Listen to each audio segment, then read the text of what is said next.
여러분 안녕하십니까? 광주 MBC 뉴스데스크입니다. 오늘은 노동자의 노고를 위로하기 위해 만든 날, 바로 근로자의 날입니다. 우리 사회에는 각자의 분야에서 열심히 땀 흘리는 수많은 노동자들이 있는데요. 이른 시간부터 일터로 나간 이들을 김초롱 기자가 찾아가 봤습니다. 아직 해도 뜨기 전인 이른 새벽 시간입니다. 이 시간부터 벌써 일터에 나와 분주히 움직이는 이들이 있습니다. 한번 만나보겠습니다. 30년 가까이 버스 기사로 일해온 59살 추인호 씨. 사무실에 도착해 먼저 음주 측정을 하고 잔돈이 담긴 환전기를 챙겨 버스로 향합니다. 타이어와 엔진 등 차량 점검도 꼼꼼히 하고 내부 청결도 잊지 않습니다. 몇 시에 일어나세요? 예? 한 3시 정도 일어나가지고. 힘들진 않으세요? 아, 괜찮습니다. 첫 차를 몰고 나가는 시간은 5시 반. 어느새 날이 밝고 시민들이 하나둘 버스에 오릅니다. 한 번 나가면 쉬지 않고 3시간을 운전해야 해 화장실에 편히 가기 어렵고 날이 굳으면 일은 더 힘듭니다.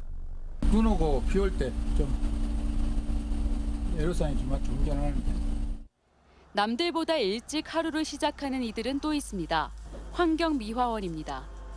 이제 집에서 나오는 시간은 보통 5시 반에 출발을 하죠. 골목 한쪽에 가득 쌓였던 쓰레기가 순식간에 다 정리됩니다. 정신없이 일하다 보면 팔도 어깨도 허리도 안 아픈 곳이 없습니다. 3톤에서 4톤 정도 싣죠. 공대 많이 나오면 그날은 많이 힘들죠. 고된 업무도 업무지만 노동자를 위한 안전과 복지, 임금 문제 등 정부가 해결해야 할 과제가 산적한 현실. 하지만 이런 어려운 여건 속에서도 노동자들은 각자의 보람과 의미를 찾으며 일터를 지켜오고 있습니다. 친절하게 잘해줬다고 또 기사님 고맙습니다 하고 인사하고 그럴 때 보람을 많이 느끼죠. 가족에서 이렇게 보람찬 일을 한다는 그 자부심 그런 거 있어서 제일 좋아요. MBC 뉴스 김초롱입니다. 제134주년 세계 노동절 기념대회가 광주에서도 열렸습니다. 노동계는 현 정부의 반노동, 반민주, 반인권 정책에 정권 퇴진 운동으로 맞서겠다고 선언했습니다. 보도에 주현정 기자입니다. 물가 폭등, 민생 파탄, 윤석열 정권 퇴진하라! 노동의 가치와 노동자의 권리를 되새기는 세계 노동절을 맞아 광주에서도 노동계 집회가 열렸습니다. 정권 퇴진 피켓을 든 민주노총 조합원들은 윤석열 정부의 노동정책은 반노동, 반민주, 반인권뿐이었다고 규탄하며 강도 높은 투쟁을 이어가겠다고 밝혔습니다. 윤석열 퇴진, 모든 노동자의 노동권 보장을 쟁취하겠다는 결의로 노동자, 농민, 빈민, 서민, 민중들의 힘으로 개헌을 통해 새로운 사회 대전환을 열어갑시다. 특히 정권 심판 총선 민심에도 대통령의 국정기조 전환 의지는 보이지 않는다며 향후 노동계의 투쟁 방향을 윤석열 정권 퇴진에 조준했습니다. 노동절 대회에 참여한 광주 전남 근로자들은 정부의 반민중적인 정책이 중단되지 않는다면 정권 퇴진 운동에 더욱 집중하겠다고 강조했습니다. 또 현장 노동자의 안전 확보만큼이나 임금 체불을 근절하기 위한 정책적, 제도적 노력도 촉구했습니다. 지금도 재벌임금 때문에 고통받는 노동자들이 너무나 많습니다. 너무나 약해서, 너무나 솜방망이어서 벌금을 내고 말지. 이번 노동절 대회에는 경찰 추산 1,500명, 주최 측 추산 2,500명이 모여들었지만 별다른 마찰이나 충돌은 없이 마무리됐습니다. MBC 뉴스 주현정입니다. 이처럼 노동자들이 계속 노동 환경 개선을 촉구하고 있지만 현실은 그렇지가 않습니다. 일터에서의 중대재해를 예방하고 사업주 책임을 명확히 해 안전의식을 강화하기 위한 중대재해처벌법이 지난 2022년부터 시행됐는데요. 올해부터 50인 미만 소규모 사업장까지 법 적용 대상이 확대됐지만 대부분 수사가 지지부진하면서 실질적 안전사고 예방 효과는 미미하다는 현장의 목소리가 나오고 있습니다. 서희령 기자입니다. 지난 2022년부터 시행된 중대재해처벌법. 2년여 동안 광주 전남에서 21개의 기업이 관련법 위반으로 노동청의 수사를 받았습니다. 하지만 이 가운데 최종 재판에 넘겨진 사건은 3건뿐. 불기소된 한 건 외 80%가 넘는 사건에 여전히 노동청과 검찰의 수사가 진행되고 있습니다. 수사가 지지부진한 사이 사업주의 관리 책임 불이행으로 인한 산재 사고는 계속되고 있습니다. 지난해 한 해 동안만 광주 전남에서 41명의 노동자가 일터에서 숨진 겁니다.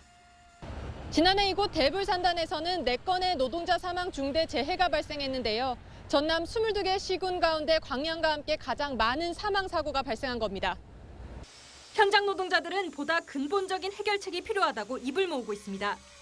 고질적 병폐로 지적되는 산단 내 다단계 하청 문제 등의 해결이 가장 시급하다는 겁니다. 다단계 하청 고용 구조는 생명을 갈아 넣는 속도전에 내몰릴 수밖에 없기 때문에 안전 시스템이 적용되기가 매우 어려운 구조입니다. 특히 조선손의 부족한 인력을 대신 메우고 있는 외국인 노동자들의 안전 문제에도 관심이 필요하다고 말합니다. 안전태는 여러 가지 말로 있지만은 그 번역자는 제대로 안 해놨으니까 그것도 또 별로 이해를 못 해요.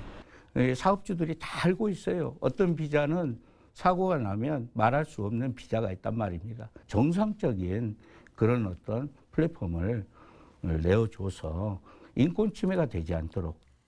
50인 미만 소규모 기업까지 중대재해처벌법이 확대 적용되긴 했지만 현장에서 실제 예방 효과로 이어질지 우려할 수밖에 없는 상황.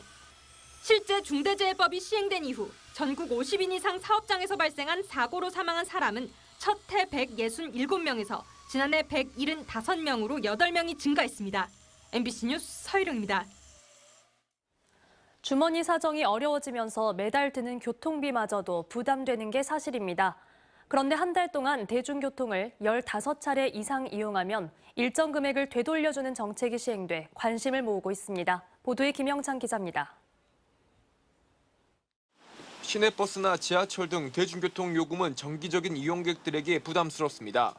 버스 요금 한 5만 원 요도 금방 떨어져 버려요. 하루에 보통 기본은 왕복하면 2번은 타지만은 3번, 4번 탈 때도 있어요. 한푼이 아쉬운 서민들에게 희소식이 생겼습니다. 월 15회 이상 버스와 지하철 등 대중교통을 이용하면 요금 일부를 되돌려주는 K패스 제도가 이달부터 시행됩니다. 어린이와 청소년을 제외하고 만 19세 이상에게 적용되는 K패스는 최소 20%에서 최대 53%까지 요금 일부를 다음 달에 돌려받을 수 있습니다. 정부와 지자체가 환급 비용을 반반씩 부담합니다. 요즘 교통비가 너무 많이 올라가지고 택시를 이용을 잘 안 하거든요. 근데 버스나 그런 것도 좀 더 싸게 탈 수 있는 거니까 괜찮은 것 같은데? 이 사업은 광주는 물론 나주와 담양, 장성 등 전남 10개 시군에서 우선 시행됩니다. 나머지 전남 12개 지자체에서는 사업 효과를 지켜본 뒤 보다 더 확대하는 방안이 검토되고 있습니다. 광주시는 한 발 더 나아가 K패스에 이어 광주형 대중교통비 지원, 이른바 G패스를 추진합니다. K패스 대상에서 빠진 어린이 무상교통과 청소년 반값 할인 등이 핵심 내용입니다. 더 살기 좋은 광주 실현을 위해 꼭 필요한 예산을 반영했습니다. 5월부터 시행된 정부의 K패스 예산을 반영하였으며 K패스와 더불어 G패스 예산. 이를 위해 광주시는 올해 추경에서 G패스 사업의 첫 단축격인 프로그램 개발비와 홍보비용 등 예산 3억 원을 요구했습니다. 하지만 변수는 시의회입니다. 광주시의회는 지난해 말 세수가 부족하다는 이유로 G패스 예산 13억 원을 전액 삭감한 적이 있기 때문입니다. G패스 예산 등이 포함된 올해 추경안은 이달 중순에 광주시의회에서 최종 결정될 예정입니다. MBC 뉴스 김영창입니다. 무안국제공항은 코로나19로 그동안 침체기를 겪었는데요. 전라남도와 인근 시군이 무안국제공항 활성화에 본격 나서고 있습니다. 그 결과물로 중단됐던 국내선 운항이 재개되고 국제선 신규 노선도 확대될 예정입니다. 김양훈 기자입니다. 지난 2019년 무안국제공항 이용객은 89만 5천여 명에 달했습니다. 하지만 코로나19로 집격탄을 맞아 이용객이 급감했습니다. 다행히 코로나19 사태가 해소된 지난해부터 이용객이 회복세를 보이면서 올해 3월 말 기준 이용객은 지난해 같은 기간보다 187% 증가했습니다. 이런 가운데 신규 노선도 확대되고 있습니다. 최근 제주항공이 코로나19로 중단했던 무한 제주 노선 운항을 4년 만에 재개했습니다. 주 4회 운항을 하면서 이용객들이 크게 반기고 있습니다. 그동안 제주도로 가는 노선이 없어서 광주까지 가야 하는 불편함이 있었는데 이제 무안공항에서 갈 수 있게 되어서 편리하고 너무 좋아요. 그동안 광주공항을 이용했었는데요. 가까운 곳에 제주도선이 생겨서 도민의 한 사람으로서 너무나 기쁩니다. 이용객들이 많이 늘어가지고 다른 노선도 많이 생겼으면 좋겠어요. 주변에 홍보도 많이 하겠습니다. 무안공항 화이팅! 진에어도 5월 8일부터 무한 제주 노선을 주 2회 운항합니다. 국제선 정기 노선도 다시 생겼습니다. 제주항공이 무한 중국 장가계와 연길 노선 운항을 재개했고 진에어는 무한 몽골 울란바토르 노선 주 2회 운항을 앞두고 있습니다. 전남도의 호남 곤역 인천공항 이용 여건 분석 보고서를 보면 2019년부터 5년 동안 인천공항을 이용한 광주, 전남, 전북 주민은 605만 명에 달했습니다. 인천공항으로 이동해 수속을 마치고 출국하기까지 평균 8시간이 소요되고 왕복 교통 비용으로 1인당 평균 12만 원을 지출하는 것으로 분석됐습니다. 시간과 비용 측면에서 봤을 때 국내선과 국제선이 늘어난다면 무안국제공항의 경쟁력은 지금보다 더욱 커질 수 있습니다. 전라남도는 국제선 항로를 늘리기 위해 항공사에게 지원하는 운항 손실금을 정기선에 대해 운항 장려금을 주는 방식으로 개선했습니다. 또 무안국제공항 활성화 협의체를 운영하고 항공사 재정 지원과 연계 교통 구축 등에 나서고 있습니다. 도내 관광지 시설, 이용료 할인과 관광객 유치, 항공사, 여행사 지원 등을 마련하고 무안국제공항이 선안급 거점공항으로 도약할 수 있도록 인접 시군과 함께 더욱 최선을 다하겠습니다. 무안국제공항은 활주로를 2,800m에서 3,160m로 늘리고 호남 고속철도 무안국제공항역이 들어서는 등 기반시설 확충 작업도 진행 중입니다. MBC 뉴스 김양훈입니다.